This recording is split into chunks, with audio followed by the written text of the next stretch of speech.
Bagong lipat ka ba sa condo mo? Curious ka ba kung sino nag-aalaga at nagsasaayos ng property mo? Madaming nag-aakala na kapag na-turnover ng unit, tapos na ang trabaho ng mga developer sa kanila. Pero, hindi doon natatapos ang trabaho.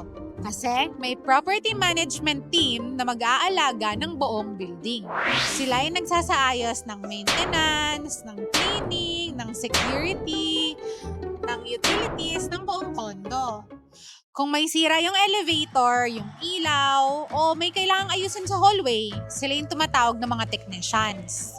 Sila din ang nagbabantay ng safety and cleanliness sa mga common areas tulad ng lobby, ng pool, ng parking.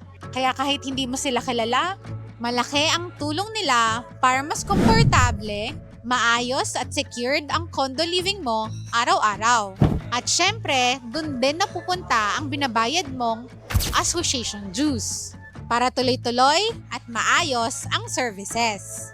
Ngayong alam mo na kung bakit mahalaga ang property management sa condo living, sa next video natin, pag-uusapan naman natin kung ano ang condo corporation at bakit ikaw mismo as condo owner parte nun.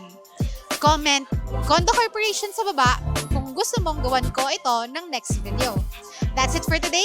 See you on our next video. Bye! Tapos na ang developer sa pagpapa... Siya. Si Reden